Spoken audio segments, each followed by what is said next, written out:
at Harvard University, in which he talked about the empires of the future being the empires of the mind. He talked. And I will execute the office of President of the United States faithfully. I'll execute The office faithfully.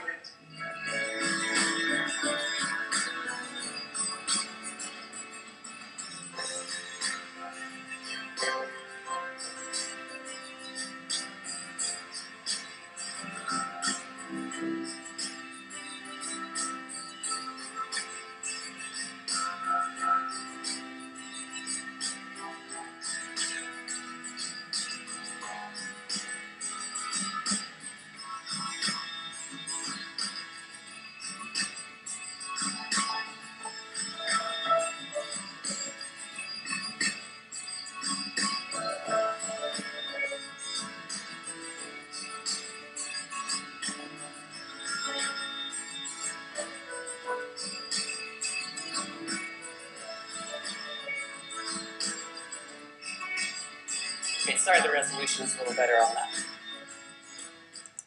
And then finally, the last technology on my list was virtual education. I wish we had more time to talk about this, but I don't think it's on our slate today.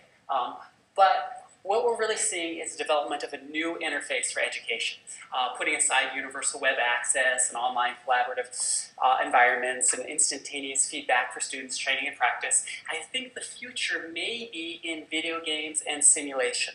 I don't know if you guys remember SimCity. SimCity would be an incredible way to study economics, and it's not too far off. Once kids start playing SimCity to learn about economics, I think we're going to have a little bit of trouble getting them to sit in the classroom. The couple simulations that I've seen that I thought were really cool was a virtual tide pooling program for kids in Texas that were too far from the ocean to go. So they would, whether on the internet or with a heads-up display, go tide pooling in a virtual environment. There's a Van Gogh painting that you can walk into, and it's a little cafe in Paris. I forgot what the name of it is, but you can walk into that painting and walk around in Paris. You see virtual labs where you can do science experiments in virtual space. It's a great way to keep James Lindsell from blowing things up. No, I just remember he all was sticky earlier this year. It's a great way to learn about the brain. You shrink yourself down and walk around. At UCSB, they have something called the Allosphere. It's this giant sphere, and you stand inside of it, and you watch neurons firing all around you. Really, really exciting stuff. And if you're going to go to Mars, obviously we can't go to Mars, but virtual reality simulation is a great way to do it. But I would argue not only are we changing the interface, I would argue that we're changing the content. And I expect that we should expect, I believe, to see a shift in academic discourse. As the world changes, our curriculum should reflect these changes. Sometime in the not too distant future, there will be a dramatic shift in academic discourse. If social science is the study of people, if science is the study of the patterns in this world, and if philosophy is a reflection upon who we are, what we know, what we can know, and what we ought to do, then the disciplines will be transformed by new technologies. So as we've looked at these different technologies and talked about history, we've seen that technology often leads to dramatic social and economic change, and in many domains of human activity. One of my favorite anthropologist is famous for his work on the television in the Brazilian rainforest. If you take a television and drop it into some little rural village that has had little contact with the outside world, what happens? We see dramatic social and cultural change. One of the important things that we see the telephone doing is that the telephone models behavior. Where do little girls learn how to put on makeup and shake their hips when they walk? Most little girls learn it from watching television. The same is true of little girls in the Brazilian rainforest. Give them a television, wait 1 year, and see what happens. Very, very interesting. It sped up cultural evolution. In India, in the mid-'80s, we see the introduction of Western-styled cable television. And immediately, we see the idea of arranged marriage being undermined. At that time, everyone had arranged marriage. But suddenly people say, oh, we're not sure we like this arranged marriage business. We'd like to choose. So today we see about 50-50. 50% of people have love marriages, 50% have arranged marriages. And that would be primarily the result of the influence of Western television programming. So we see dramatic social and economic changes as a result of new technologies. The development of the telephone changed how people did business. It altered social interaction patterns and brought up concerns over privacy and identity theft. It increased long-distance communication, led to the development of suburbs and skyscrapers, promoted specialization and urbanization of the workforce, and promoted globalization. I'm going to mention two things here.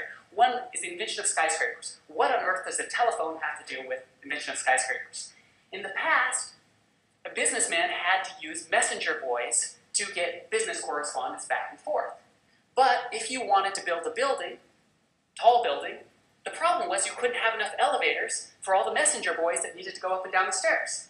So it wasn't until you see the invention of the telephone that it made sense to have tall buildings because you no longer needed that number of elevators.